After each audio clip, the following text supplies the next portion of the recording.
안녕하세요, 썰사남 구독자 여러분. 저는 식당을 운영하며 살아가고 있는 50대 남자입니다. 제 유년 시절은 썩 좋지 못해요. 제 부모는 가난하고 책임감 없는 사람이었습니다. 두 사람이 사이가 좋지 않아 싸울 때면 항상 저를 물고 늘어졌죠. 쟤만 아니었어도 당신이랑 살 일 없었어. 누구는 아니야? 그러니까 내가 지우자고 했지. 당신 엄마가 무조건 낳으라고 했잖아. 아들이라고. 아들이면 꼭 낳으라고, 낳기만 하면 자기가 다 키워준다고 해놓고서 당신 엄마 어떻게 됐어? 애 낳은 지 얼마 되지도 않아서 콱 돼져버렸잖아. 어린 마음에 상처를 주는 걸로도 모자라 상처를 후벼 파는 말들이었죠. 그런데 사람이라는 게 이런 상처를 계속해서 반복해 받다 보면 어느 순간부터는 상처를 받아도 상처받지 않은 척 하게 됩니다. 상처받았다는 걸 인정해버리면 진짜 상처받은 것처럼 되니까요. 또 관심이 있어도 관심이 없는 척을 합니다. 부모의 사랑과 관심을 갈구하지만 무의식적으로 이것을 외면하고 나는 부모에게 사랑받을 생각도 없고 관심도 없다. 저 사람들의 사랑은 내 인생에 가장 쓸모없는 것들이라고 생각하게 되는 것이죠. 처음엔 제가 태어난 것을 저주하는 말들에 상처를 많이 받았습니다. 그런데 그것도 몇 년이 지나니 무감각해지더라고요. 쟤만 아니었어도 당신이랑 살 일 없었어 라는 말을 들으면 나 신경 쓰지 말고 그냥 떨어져서 살지. 부모라고 해봤자 해주는 것도 없으면서 말이야 라는 생각을 했고, 할머니 때문에 저를 억지로 낳았다는 말을 들으면 그렇게 낳기 싫었으면 그냥 갖다 버리지. 저딴 부모랑 사느니 내 발로 고아원에 들어가는 게 나을 것 같은데 라는 생각을 했습니다. 당연히 모든 생각이 비관적이었죠. 매사에 부정적이었고 피해의식도 컸습니다. 반에서 소곤소곤 대화를 하던 같은 반 학생과 우연히 눈이 마주치면 너네 지금 둘이서 내 욕했지? 라며 무작정 주먹을 휘두를 정도였죠. 둘이서 대화를 하다가 문득 시선이 저에게로 향한 것뿐이었는데 말입니다. 하지만 그 당시에 저는 정말 사람들이 저를 무시하고 깎아내린다고 생각했죠. 어렸을 때부터 듣고 자란 말이 넌 쓸모없는 놈이다. 이 세상에 태어나서는 안 됐다. 너 같은 녀석을 좋아할 사람은 없다. 너랑 함께 있는 사람은 저주받을 거다였다 보니 제대로 된 자존감이 형성될 리가 없었고 과한 방어 기제가 폭력적인 성향으로 나타나는 것이었어요. 밖으로 마음껏 분출되지 못하다 보니 저의 거친 성향은 속으로 골마갔습니다. 자기 비하, 자기 비난에 휩싸여 중학생 시절을 보냈던 것 같네요. 사실 그때의 기억이 잘 나지 않습니다. 나중에 알게 된 사실인데 사람의 뇌는 고통스러웠던 기억을 일부러 잊기도 한다고 하더라고요. 그때를 기억하면 너무나 고통스러우니 살아남기 위해서 일부러 그 기억을 없애버리는 것이죠. 아마 저도 그런 게 아닐까 싶어요. 중학교를 졸업하고 고등학교에는 진학하지 않았습니다. 매일같이 술에 취해 집을 때려부수는 아버지와 시도 때도 없이 밖에 나가 동네 사람들에게 시비를 걸어대는 어머니. 밖에서 싸우고 와놓고 지치지도 않는지 다시 시작되는 아버지와의 싸움. 이틀에 한 번꼴로 찾아오는 빚쟁이들. 빚쟁이를 상대하라며 중학생짜리 아들을 빚쟁이들 앞에 내세우고 도망가는 부모님. 저를 둘러싸고 있는 이 거지 같은 환경에서 벗어나고 싶었습니다. 부끄러워서 견딜 수가 없었고 창피해서 살 수가 없었어요. 왜 나는 이런 부모에게 태어났을까라는 자기 연민조차 사치였습니다. 저는 생존을 위해, 최소한의 인간적인 삶을 위해 도망치는 것만을 목표로 생각하며 17살이 된 것이었죠. 독립자금을 모으기 위해 부모님 몰래 일을 하다가 한 번 걸려서 흠씬 두드려 맞고 모든 돈을 빼앗긴 후엔 일부러 버스로 왕복 3시간이 걸리는 곳으로 가서 일을 했습니다. 제 사정을 아는 사장님이 돈을 모으는 것을 도와주셨고요. 저는 다른 지역에 혼자 살 수 있는 작고 허름한 월세방도 이미 구해놓은 상황이었고, 얼마 되지 않는 짐을 정리해 두었습니다. 그래도 부모이니 이야기는 하고 나가야겠다 싶어서 이제 나가서 따로 살려 한다라고 말했어요. 전 두 사람이 두 팔 벌려 환영할 줄 알았습니다. 그런데 제 예상과 다른 모습이 펼쳐졌습니다. 어머니는 벌떡 일어나 길길이 날뛰었고, 아버지는 쌍욕을 하며 손에 잡히는 모든 것들을 저에게 던지셨죠. 어이가 없었습니다. 언제는 제가 태어나지 말았어야 했다며 온갖 저주를 퍼부었으면서 제가 나가는 게 그들에게 무슨 의미가 있길래 저렇게까지 화를 내는 건지 당황스럽기만 했어요. 그때 아버지가 뱉은 말이 제 온몸을 차갑게 만들었습니다. 야, 너 나갈 거면 지금까지 먹여 키워준 거 다 뱉어놓고 가. 내가 왜 지금까지 네 면상 보고 참은 줄 알아? 나중에 보답하라고 참은 거야. 어머니도 분노에 찬 목소리로 소리를 질렀습니다. 내 배 빌려서 태어났으면 책임을 다해야지. 어디서 입 싹 닫고 도망가려고 해? 내가 너 낳으면서 얼마나 고생을 많이 했는데. 이때 참담한 심정은 그 어떤 언어로도 설명하기가 어렵습니다. 아마 제 마음속에는 그래도 부모인데 저 사람들도 저렇게 불우한 환경에서 자라지 않았더라면 날 사랑해 줬을 거야. 자기들도 힘드니까 어쩔 수 없이 저러는 걸 거야 라는 마음이 있었던 것 같아요. 애써 외면했던 사랑받고 싶은 마음이 있었던 것이죠. 그런데 아니었습니다. 그들은 단 한 번도 저를 자식으로 생각했던 적이 없었어요. 아버지는 저를 노후 대비용 저금통 정도로 생각했고, 어머니는 저를 뱃속에서 끄집어낸 이물질 정도로 생각하고 있었습니다. 눈물도 나오지 않고 멍했습니다. 생각이라는 걸 하고 싶었는데 무엇을 생각해야 할지 도통 모르겠더라고요. 그래서 모두가 깊이 잠든 캄캄한 새벽에 짐을 들고 나왔습니다. 지금 나가봤자 버스도 없다는 걸 아는데도 무작정 나왔어요. 그렇게 저는 이 세상에서 철저하게 혼자가 되었습니다. 그리고 이후로는 부모님의 소식을 찾아본 적도 들어본 적도 없어요. 이후로는 먹고 살기 바빴습니다. 그런데 차라리 그게 나았어요. 일을 하다 보면 억울한 일도 생기기 마련이고 혼돈하고 별의별 인간을 만나게 되지만 지금까지 제가 겪었던 일에 비하면 아무것도 아닌 일들이었거든요. 남들은 저에게 정신력이 강하다고들 이야기했지만 저는 딱히 그렇다고 생각하지 않았습니다. 그러던 중 소개를 받아 한 사장님 아래에서 일을 하게 되었는데 그분이 심각한 기분파였습니다. 별의별 인간들을 다 만나고 진상이란 진상은 다 봤는데 기분파인 사람을 상대하는 것만큼 피곤하고 힘든 일이 없다는 걸 저는 그때 처음 알았습니다. 어느 정도 사람을 대하다 보면 뭘 좋아하고 뭘 싫어하고 이 사람을 어떻게 대해야 하는지 감이 잡히기 마련인데 이 사장님은 그런 게 없었어요. 한 번은 이런 적이 있었습니다. 몸이 아픈 자녀를 둔 직원이 있었어요. 아내는 아이를 낳던 도중 난산으로 세상을 떠났고 아버지 홀로 딸을 키우는 중이었죠. 힘들게 태어난 탓인지 아이에게는 평생 관리해야 하는 심장 질환이 있었고 그 병원비를 감당하기 위해서 아버지인 그 직원은 회사 일뿐만 아니라 다른 일도 병행하고 있었습니다. 당시에는 수술비를 충당하기 위해서 더 바쁘게 일했다고 해요. 당연히 잠도 부족했을 거고 체력적으로도 힘들었을 겁니다. 일뿐만 아니라 집에 들어가서는 어린 딸을 보살피는 것까지 해야 했을 테니까요.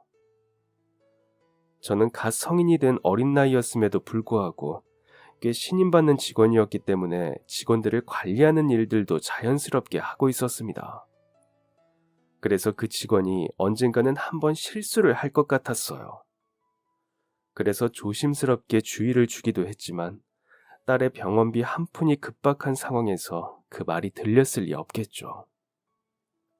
역시나 제 예상대로 실수가 있었고, 이 때문에 다수의 직원들이 피해를 보는 일이 생겼습니다. 그런데 참 감사하게도 모든 직원들이 이해해주는 눈치였죠. 거 사정 뻔히 아는데 이거 가지고 걸고 넘어지면 안 되지. 그 사람 마음은 오죽하겠어. 그래, 너무 인색하게 굴지 말자고. 그리고 사장님 또한 너그럽게 넘어가 주었습니다. 어떻게 사람이 완벽하겠나. 이 정도 실수는 눈 감고 넘어가 줘야 사람 사는 냄새도 나고 그러지. 안 그래? 그리고 나도 자식 있는 입장에서 그런 이야기 들으니 마음이 영 좋지 않군. 그 직원의 실수는 작은 게 아니었지만 모두의 이해와 아량 덕분에 무사히 지나갈 수 있었어요. 그리고 얼마 뒤 불행하게도 그 직원의 딸의 수술이 좋지 않게 끝났다는 소식이 들렸습니다. 뇌사 상태에 빠져 중환자실에 들어갔다는 소문까지 들리더라고요. 그런 상황에서도 그 직원은 출근을 했습니다. 어쨌든 병원비를 벌어야 했을 테니까요. 그런데 문제가 있었습니다. 직원이 출근 시간을 2시간이나 넘긴 것이었어요. 물론 잘못된 일이긴 하지만 저희는 야간에 당번을 정해 일하는데 다음 시간표를 조정할 때 불이익을 주는 것으로 처리할 수 있는 간단한 문제였습니다. 사장님 또한 그 부분을 모르는 건 아니었습니다. 그런데 그날따라 뭐가 그리 기분이 안 좋았는지 그 직원을 불러다가 화를 내기 시작했어요. 일을 했는데도 자식 새끼 병원비가 부족하면 가서 빚이라도 내. 안 되면 사채라도 쓰던가. 왜? 자식이 아픈데 그건 못하겠어? 응? 빚쟁이들한테 시달리는 건 무서워서 차마 빚은 못 내고 월급 받아다 병원비로 쓰겠다는 거야? 당신 자식한테 가서 네 아빠가 네 병원비 핑계로 남들한테 피해나 주고 다닌다고 말해볼까? 응? 걔가 자기 살아있는 걸 퍽이나 감사하겠다. 응? 그렇지? 저를 포함한 모든 사람들이 경악했습니다. 분명 자애로운 표정으로 직원의 실수를 눈감아주자고 한 사장이었습니다. 자식 있는 사람 입장에서 안타깝다고 했으면서 저런 말을 스스럼 없이 하다니 놀라서 말이 안 나오더라고요.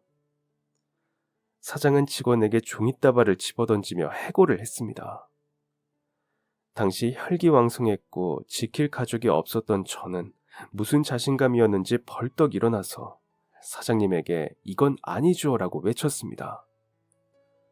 사장님에게 그동안 신임을 받고 있었기 때문에 이 정도 이야기는 해도 된다 생각했을 수도 있고, 혈기왕성했기 때문에 부조리함을 참지 못했을 수도 있고, 아니면 가만히 폭언을 듣고만 있는 직원에게서 어릴 때의 제 모습을 보았을 수도 있겠죠. 사장님은 그 직원에게 한 것처럼 저를 자르지는 못하겠나 보더라고요. 아무래도 제가 갑자기 공석이 되어버리면 귀찮아질 테니까요. 그래서 사장님은 대신 유치한 방법으로 저에게 벌을 주었습니다. 그중 하나가 멀쩡한 기계를 살펴보는 것이었어요. 멀쩡한 걸 누구보다 잘 알지만 일단 시킨 것이니 사장이 하라는 대로 했습니다. 그런데 제가 모르는 고장난 기계가 있었습니다. 당연히 문제가 없을 거라고 생각했던 저는 아무런 대비가 되어 있지 않아 있었고, 갑자기 굉음을 내며 돌아가는 기계에서 튄 파편에 다리를 크게 다치고 말았습니다. 출혈이 멈추지 않았고 병원에 가서 수술을 했음에도 불구하고 저는 평생 다리를 절게 될 거라는 진단을 받았어요. 다리를 절단하지 않는 게 어디냐고 생각하며 스스로를 위로하려고 했지만 의연할 수 없었습니다. 사장은 다리 병신이라 조롱하며 회사에서 쫓아냈고, 기분파 사장에게 대들었다가 어떤 꼴을 당했는지를 본 직원들은 제 편이 되어주지 못했습니다. 집에서 나와 지금까지 버틴 건 튼튼한 몸 하나만 믿고 있었기 때문이었어요.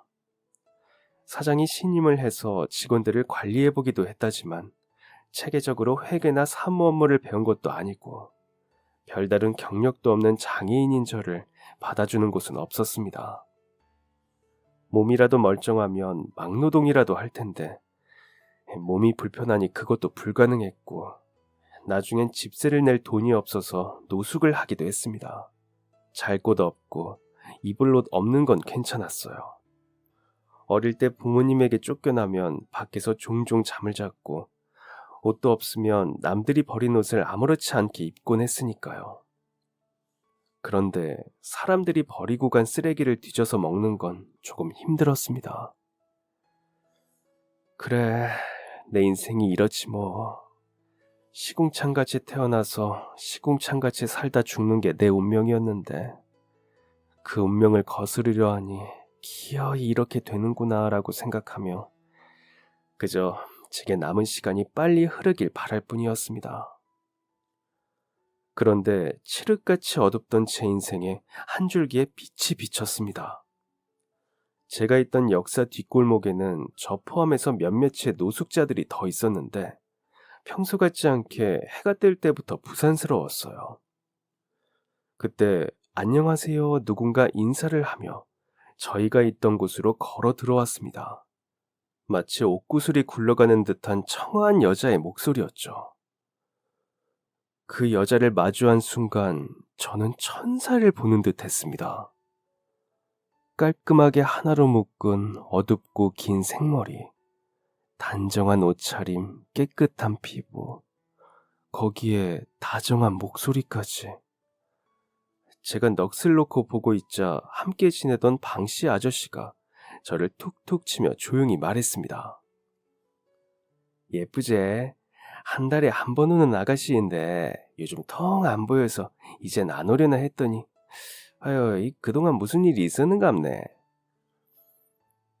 2주에 한 번씩 이곳으로 먹을 것과 칫솔, 치약 같은 생필품을 가져다주는 사람들이 있었는데 그 사람들과 함께 한 달에 한 번씩 방문하던 사람이었어요. 제가 온 후로부터는 한동안 보이지 않았었기 때문에 저는 처음 본 것이었죠.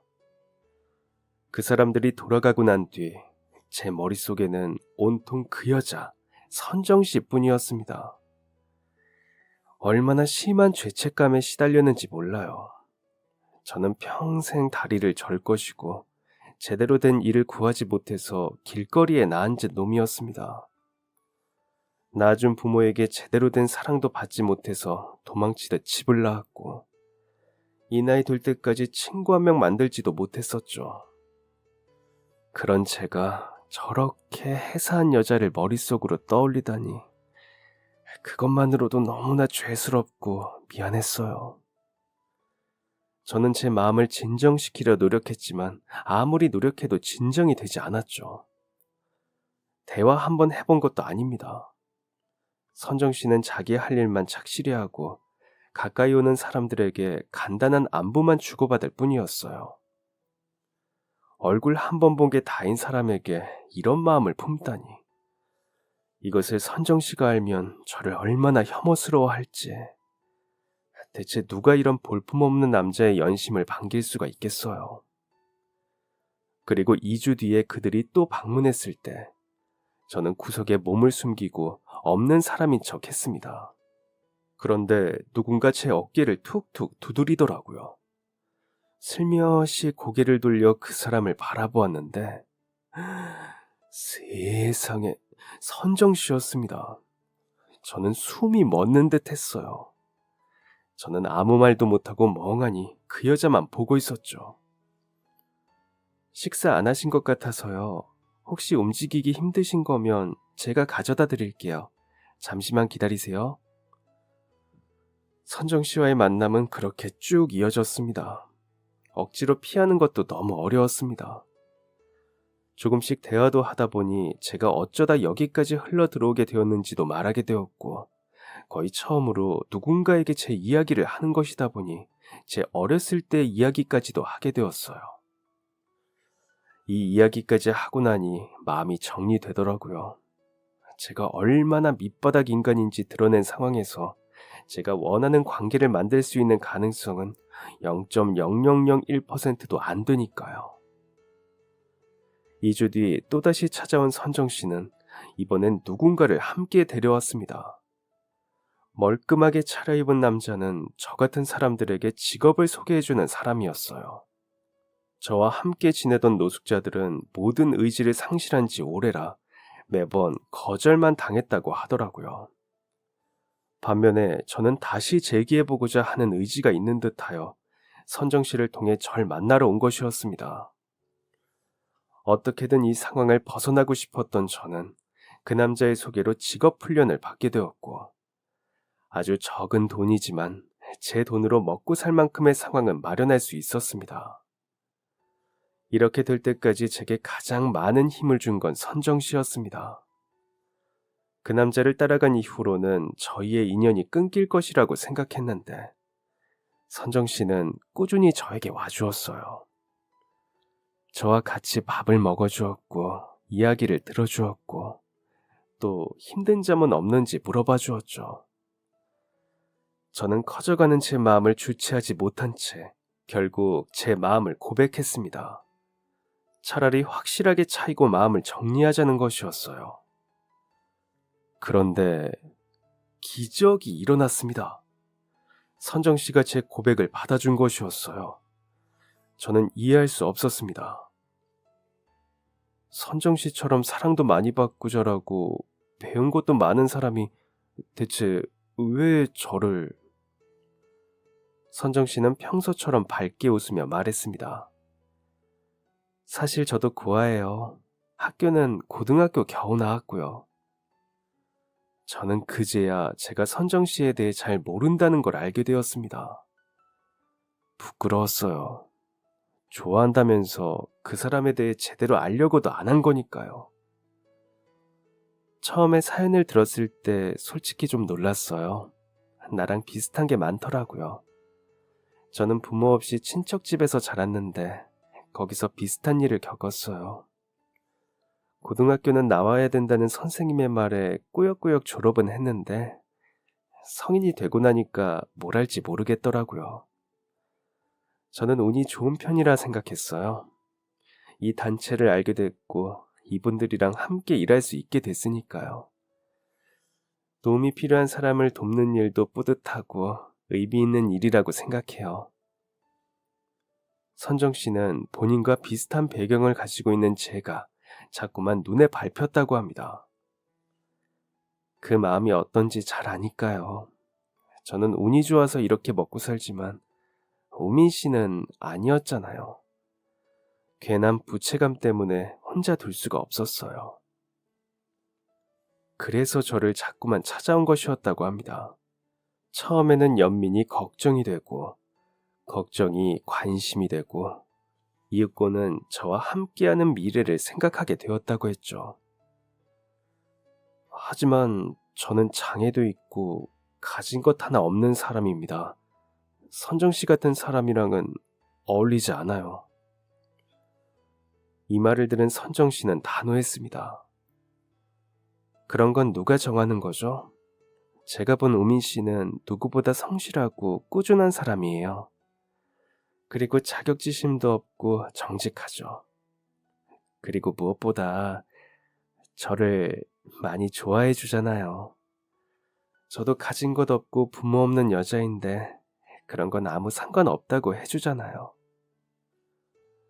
알고 보니 선정 씨도 우울한 과거를 가지고 있었습니다.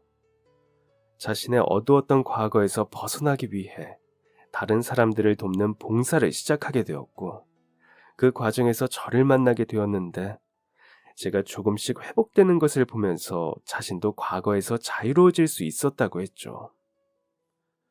저는 그렇게 선정 씨와 새로운 인생을 시작하게 되었어요.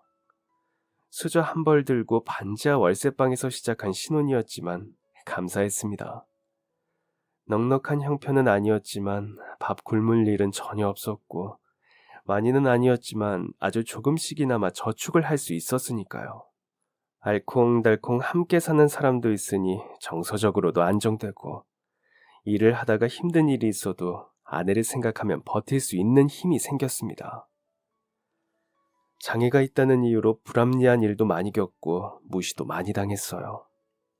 동네 꼬맹이들에게도 제 다리는 놀림의 대상이었고 몸을 쓰는 일이 아닌데도 불구하고 취직이 되지 않았습니다.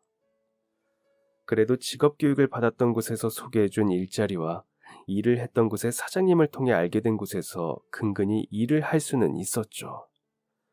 당연히 아내도 일을 했어요. 아내에게는 여전히 미안한 것이 참 많았습니다. 저 같은 사람과 결혼해서 아내도 무시를 많이 당했거든요. 아이고, 장애인한테 시집가서 뭔 고생이야 저게. 저 얼굴이면 돈 많은 남자한테 시집이나 가지. 에휴.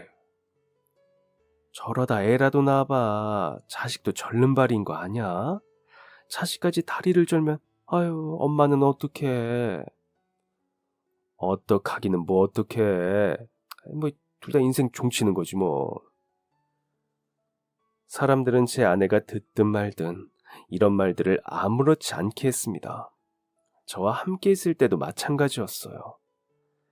제가 장애가 있다 보니 저를 대놓고 무시하는 경우가 많았거든요. 하지만 저를 조롱하는 건 참을지언정 아내를 모욕하는 건 참지 않았습니다. 그러자 아내는 이렇게 말했습니다. 나는 저 사람들과 싸우는 시간도 싸우는데 드는 힘도 아까워요. 차라리 그 시간에 싸울 힘으로 당신이랑 맛있는 차 한잔 할래요. 그리고 저 사람들에게 일일이 설명하고 싶지도 않고요. 당신이 왜 다리를 절게 되었는지, 내가 당신을 얼마나 사랑하는지, 또 당신이 어떤 남편들보다도 다정하고 성실한 사람이라는 것을 말이에요. 아내는 자존감이 뛰어난 사람이었습니다. 사람들의 시선 같은 건 전혀 신경 쓰지 않았죠. 그렇게 저희 부부의 관계는 단단해졌습니다. 어떠한 역경에서도 흔들리지 않는 믿음으로 말이죠. 힘든 순간에 제게 가장 위로가 되는 존재는 바로 아내였습니다. 그렇게 몇 년이 지나니 반지하 월세방에서 벗어나 지상으로 이사를 할 수가 있었어요. 그래봤자 작은 방 하나짜리였고 반지하보다 크기는 더 작았죠. 그래도 집에 해가 든다는 것만으로도 기뻤어요. 아직 월세였지만 오른 월세를 매달 낼 수 있는 경제 상황이 되었다는 것에 감사했습니다. 그리고 얼마 뒤 저희에게 믿을 수 없는 소식이 전해졌어요. 바로 아내의 뱃속에서 새로운 생명이 자라고 있었다는 것이었죠. 아내에게 미안하지만 임신 사실을 처음 알았을 땐 아무 반응을 하지 못했어요. 상황이 상황인지라 임신은 아주 먼 미래의 일이라고 생각했고 아이가 생기지 않도록 매우 조심했습니다. 아주 철저했죠. 그런데 임신이라니 아내는 그런 제 반응에 서운할 법한데도 저를 안심시켜 주었습니다. 우리가 이렇게까지 조심했는데도 아이가 생긴 걸 보면 보통 아이가 아닌 거예요. 복덩이가 굴러들어온 건데 기쁘게 맞이해 주어야죠. 그런데 제가 걱정하는 것은 경제적인 것뿐만이 아니었습니다. 아내는 제가 가장 걱정하는 부분을 알고 있었어요. 여보, 나는 솔직히 걱정이 돼요. 그런 부모에게서 자랐던 내가 과연 좋은 아버지가 될 수 있을까요? 그럼요. 지금까지 열심히 준비했잖아요. 당신이 나에게 최고의 남편이듯 우리 아이에게는 최고의 아버지가 될 수 있을 거예요. 유년 시절에 사랑을 받지 못했기 때문에 제가 아이에게 사랑을 줄 수 있을까 걱정스러웠습니다. 받은 사랑이 없으니 줄 수 있는 사랑도 없을 거라고 생각했거든요. 그런데 정말 놀랍게도 이 이야기를 들으니 마음이 편해지더라고요. 불현듯 찾아온 공포심과 불안함을 아내는 말 몇 마디로 해결한 것이었습니다. 부족한 살림살이를 더 쪼개고 쪼개서 아기 천사를 맞이할 준비가 되었습니다. 병원비도 마련해야 했고 여러모로 돈이 들어갈 일이 많아서 일을 더 늘렸어요. 그렇다 보니 아내에게 미안한 일이 참 많았습니다. 무엇보다 가장 미안했던 일은 먹고 싶은 걸 마음껏 사주지 못하는 것이었어요. 그러던 어느 날 아침잠이 많아졌던 아내가 평소답지 않게 새벽같이 일어났습니다. 이유는 짬뽕이 먹고 싶어서였죠. 저는 곧바로 옷을 추스르고 냄비 하나만 달랑 든 채 밖으로 나섰습니다. 제가 향한 곳은 집 가장 가까운 곳에 있는 중국집이었어요. 아직 영업을 시작하기 전이었지만 부엌은 장사 준비로 재료를 손질하느라 바빴습니다. 제가 가게 안으로 들어와서 기웃거리자 부엌에 있던 사람이 나왔어요. 무슨 일이세요? 아직 장사 시작하려면 멀었어요. 혹시 언제까지 기다려야 하나요? 그러자 그 사람은 적어도 3시간은 더 기다려야 한다고 했습니다. 저는 차마 발길을 돌릴 수가 없었습니다. 아내가 눈앞에 아른거렸거든요. 그런데 부엌 안쪽에서 다른 누군가가 나왔습니다. 가게 사장으로 보이는 사람이었죠. 저는 사장님에게 짬뽕을 사러 왔다고 말했습니다. 이렇게 일찍부터 짬뽕이라니? 무슨 사정이라도 있는 거요? 사실 아내가 임신 중인데 짬뽕이 먹고 싶다고 해서 찾아왔습니다. 조상기가 있어서 직접 먹으러 가지는 못하고 음식을 살 수 있다면 여기 냄비에 가져가고 싶어서요. 사장님은 잠시 고민하더니 직원에게 말했습니다. 자네 가서 불 올려. 잠시만 기다리쇼. 그리고 잠시 뒤 사장님은 순식간에 짬뽕을 만들어 저에게 냄비를 가져다 주셨습니다. 그런데 냄비를 받아든 저는 깜짝 놀라고 말았어요. 제가 들고 간 냄비가 가득 채워져 있었거든요. 당시 저와 아내는 큰 냄비로 모든 음식을 해먹었기 때문에 제가 들고 간 냄비는 한솥 분량이었습니다. 저는 당황스러웠어요. 사장님은 제 마음을 아셨는지 먼저 말을 꺼내주셨습니다. 여기다가 1인분만 넣으려니 너무 부족해 보여서 말이지. 그건 남자로서 가오가 상하는 일이라 넉넉하게 넣었소. 나도 자식이 있어서 합니다. 마누라 임신했을 때 먹고 싶은 거 못 먹이면 평생 원망 들으니까 가져가서 넉넉히 먹이쇼. 그리고 여기 그냥 두면 면발 부니까 이거 가져가쇼. 아휴, 이 둘이서 먹으면 아침 저녁은 넉넉하겠네. 값은 1인분 값만 주면 되니까 돈 걱정은 마시고. 저는 화들짝 놀랐어요.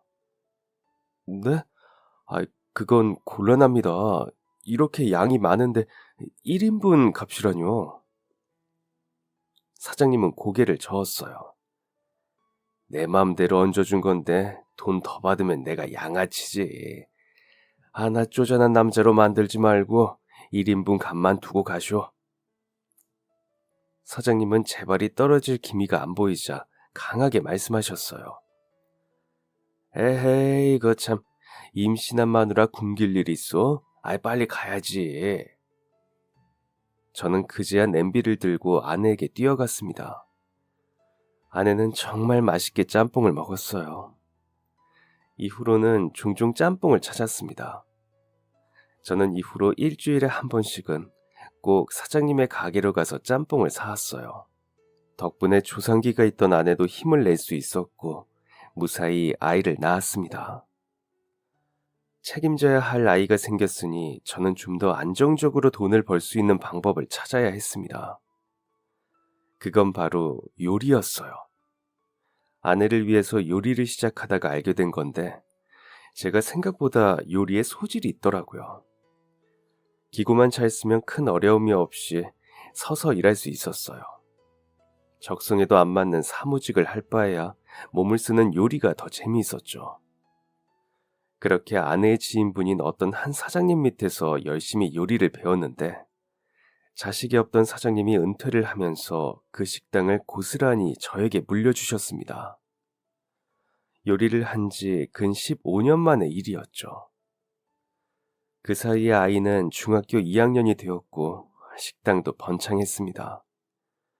원래 장사가 잘 되는 집이기도 했고 제가 연구한 요리를 추가하면서 찾는 사람들이 더 많아졌거든요.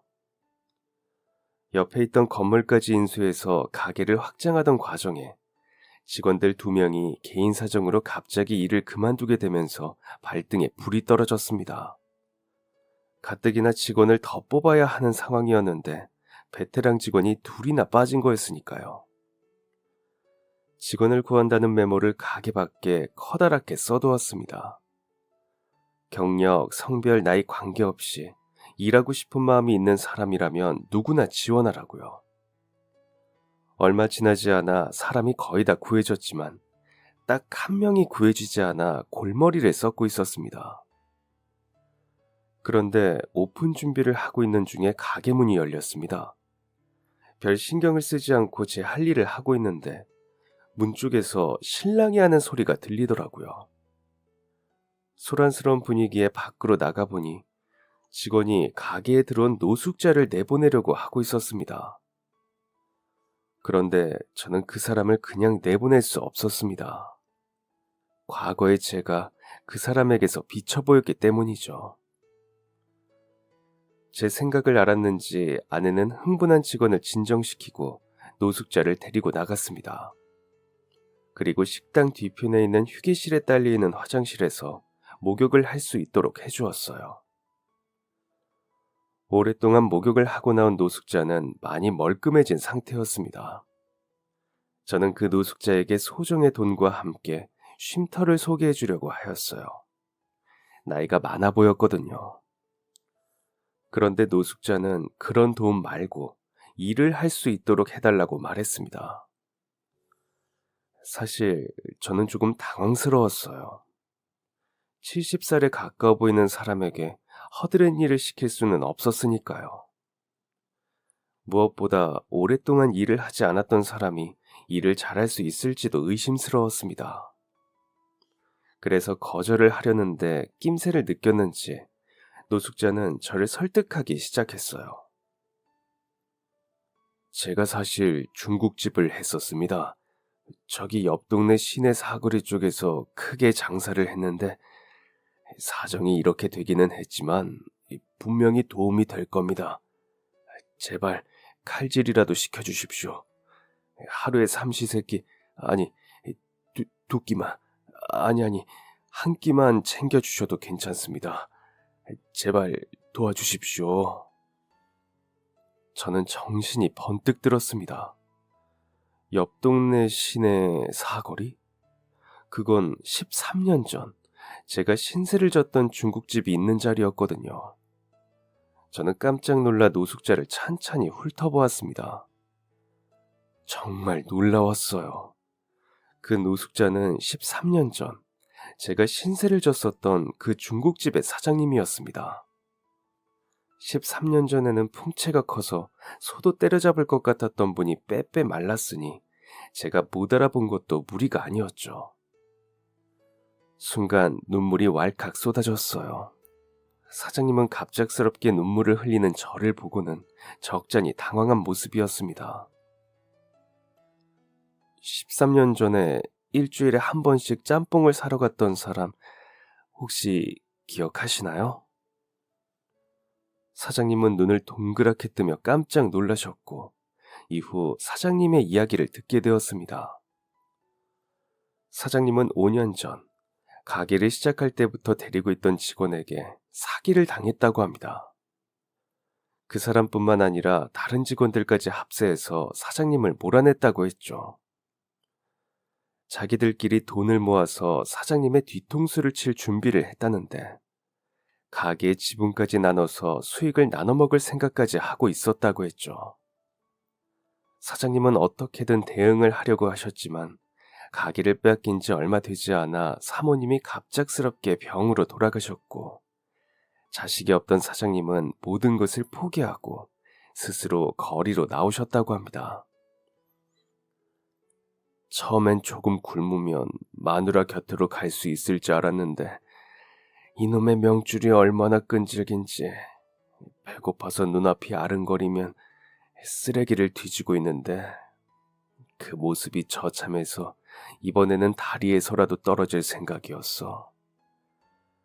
그러다 세상을 떠났던 아내가 꿈에 나왔는데 얼마나 구슬프게 우는지 제발 한 번만 꿈에 나와달라고 할 때는 안 나타나더니 다리에서 떨어지기 직전에야 꿈에 나온 거지. 내가 왜 이리 늦게 나타났냐고, 또 왜 이렇게 우느냐고 물으니까 저 세상에서 내가 사는 꼬락서니 보니 슬퍼서 눈을 제대로 감을 수가 없다고 하더이다. 사장님은 꿈속에서 본 아내의 모습을 곱씹고 곱씹으며 길을 걷고 있었다고 합니다. 이제 대체 어떻게 해야 하나. 이렇게 아내가 있는 곳으로 가면 아내의 얼굴도 제대로 보지 못할 텐데 대체 어떻게 해야 하나 고민하던 중에 저희 가게를 보게 된 것이었죠. 죽은 아내를 생각해서라도 마지막으로 딱 한 번 더 도전해 보기로 하고 저희 가게의 문을 열었던 것이었어요. 당연히 안 받아줄 거라고 생각했지.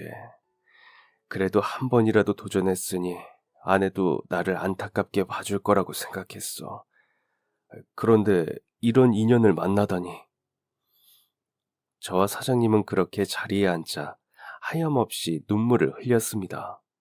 저는 사장님을 목욕탕으로 모시고 가서 깨끗하게 몸을 단장해드렸고 이발까지 깔끔하게 마쳤습니다. 처음엔 저희 집으로 모시려 했지만 그건 너무 민폐라는 사장님의 말에 저희 집 가까운 곳으로 집을 마련해드렸습니다. 극구 거부하셨지만 일을 해서 갚으시면 되지 않겠냐는 제 설득에 결국 그곳에서 계시기로 하셨습니다. 사장님이 출근하신 날, 저를 비롯한 모든 직원들은 경악을 금치 못했습니다. 그건 바로 사장님의 실력 때문이었어요. 노숙자라는 이유로 은근히 사장님을 무시하던 직원들은 그날 이후로 사장님을 우러러보게 되었습니다. 무엇보다 사장님의 짬뽕 맛은 예전보다 더 진해져 있었어요. 사장님은 기꺼이 그 비법을 저에게 알려주셨습니다. 이걸 제가 이렇게 알아도 되는 걸까요?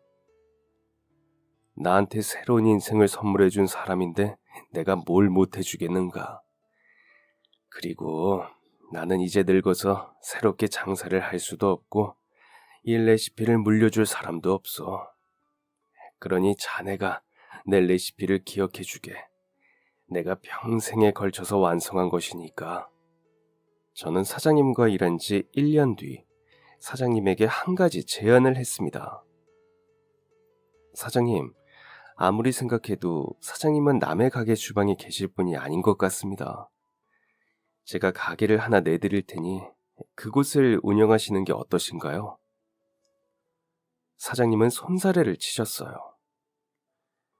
지금 내 나이가 70에 가까웠는데 가게는 무슨, 그럴 힘도 없고 여유도 없어.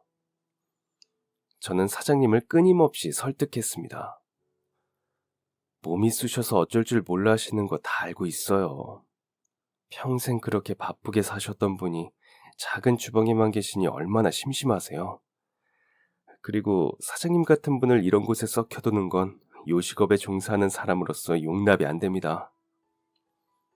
사장님은 딱 일주일만 생각할 시간을 달라고 말씀하셨고 일주일 뒤 가게를 하나 맡겠다고 확답을 주셨습니다. 저는 곧장 사장님 가게에 털을 찾아다녔는데 우연히 사장님이 예전에 운영하셨던 중국집에 가보게 되었어요. 사장님은 속이 상해서 단 한 번도 그쪽으론 발걸음을 한 적이 없다고 하셨죠. 그런데 저는 사장님이 진작에 그곳에 가보시는 게 나았겠다는 생각을 하게 됐습니다. 그 가게에는 파리만 날리고 있었어요. 대체 마지막 손님은 언제 왔다 간 건지, 가게 관리는 제대로 되고 있지도 않았고 음식을 시켜서 먹어봤는데 한 입 먹고 버렸습니다. 손님이 없으니 당연히 오래된 재료를 썼겠죠.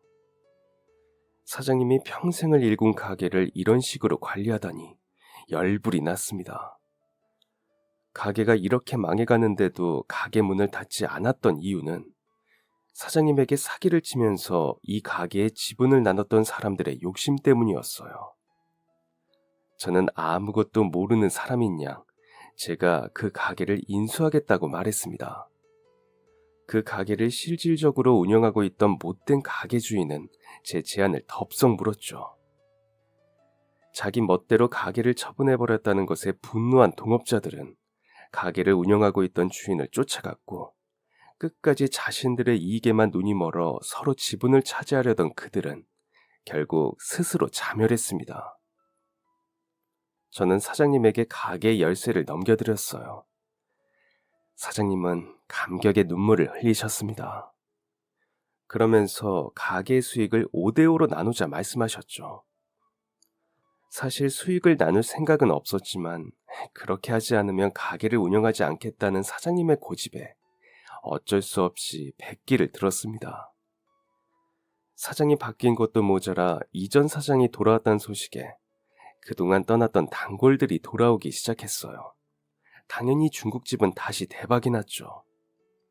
사장님의 얼굴에는 꽃이 피었고 제 2의 인생을 살고 계십니다. 그리고 한 가지 사실을 덧붙이자면, 사장님이 돌아오신 후 사기를 쳤던 그 직원이 제발 한 번만 도와달라며 돌아왔습니다. 그런데 그 사람은 하나만 알고 둘은 모르는 사람이었습니다. 자신이 사기죄로 처벌받을 거라는 사실은 몰랐던 것이었죠. 사장님은 그동안 모든 방법을 동원해 사기에 대한 증거를 모아놓았고 결국 그 사람을 사기죄로 고소했습니다. 동시에 그 사람과 함께 동업했던 사람들까지요. 서로 남탓만 하던 사기꾼들은 자기만 죄를 뒤집어 쓸 수 없다며 묻지도 않았던 죄들까지 구구절절 고백했고, 손 안 대고 코 푸는 격으로 그 사기꾼들은 모두 처벌받게 되었습니다. 사장님은 연로하신 나이에도 불구하고 지금도 정정하게 중국집을 운영하고 계십니다. 저도 사장님이 운영 중인 가게를 들리며 함께 가게 운영을 돕고 있고요. 앞으로 사장님이 일을 내려놓으실 때까지는 이렇게 옆에서 도와드리려고 합니다. 사장님, 부디 오래오래 건강하세요. 그럼 지금까지 사연 들어주셔서 감사합니다. 사연이 재미있으셨다면 구독과 좋아요 부탁드려요. 감사합니다. 안녕히 계세요.